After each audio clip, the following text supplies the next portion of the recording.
আচ্ছা, প্রথমত আমি আপনাদের প্রতি কৃতজ্ঞতা জানাতে চাই, গণমাধ্যমের কর্মীরা যারা আমাদেরকে জুলাই গণ অভ্যুত্থানের শুরু থেকে আজকের দিন পর্যন্ত নিরলসভাবে আমাদেরকে সাপোর্ট দিয়ে যাচ্ছেন, আপনাদের প্রতি কৃতজ্ঞতা।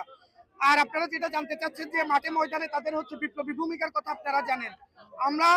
এনসিপি যারা ক্ষমতা এবং জনতার প্রশ্নে সবসময় জনতাকে বেছে নিয়েছি। আমরা মনে করি যে জনতার সাথে যদি আমাদের দলের সম্পৃক্ততা বাড়াতে হয়, তাহলে জনসম্পৃক্ত যে স্থানগুলো রয়েছে সেটা হতে পারে মসজিদ, হতে পারে মন্দির, হতে পারে গির্জা, হতে পারে পেগোডা, যেখানে আমাদের সমাজের প্রতিটা শ্রেণীর, প্রতিটা পেশার, প্রত্যেকটা জায়গার মানুষের সম্মিলন হয়। সেই জায়গাগুলোতে আমাদের নেতৃবৃন্দরা আসছেন। তারা গণ অভ্যুত্থানের যে সুবাতাস এবং বাংলাদেশের যে গণতন্ত্রের যে নতুন যে পথযাত্রা শুরু হয়েছে এবং যে নতুন বাংলাদেশ বিনির্মাণের জন্য যে ছাত্র জনতার যে যুদ্ধ এবং সেই যুদ্ধের পরবর্তী সময়ে যে গণ আকাঙ্ক্ষার বাংলাদেশের কথা আমরা এনসিপি বলছি, সেই গণ আকাঙ্ক্ষার বাংলাদেশটা কেমন হবে, সেই বাংলাদেশের চাঁদাবাজি থাকবে কিনা, খুন থাকবে কিনা, ধর্ষণ থাকবে কিনা, এই ধরনের সামাজিক অপরাধগুলো থাকবে কিনা, না শুধুমাত্র বাংলাদেশ একটি ইনসাফ ভিত্তিক রাষ্ট্র হবে, সেই নিউজটা, সেই ইনফরমেশন, সেই মেসেজগুলো জনতার কাছে দেওয়ার জন্যই আমাদের গণ অভ্যুত্থানের ইমাম, আমাদের এক দফার ঘোষক জননেতা নাহিদ ইসলাম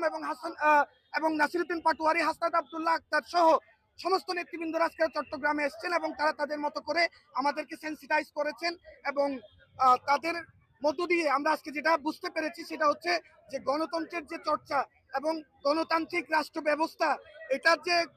কায়েম করার জন্য আমাদের যে সংগ্রাম দীর্ঘদিনের 17 বছরের, সেই সংগ্রামের সুফল আমরা পাচ্ছি বলে আমরা আজকের এই প্রোগ্রাম থেকে মনে করছি। ধন্যবাদ।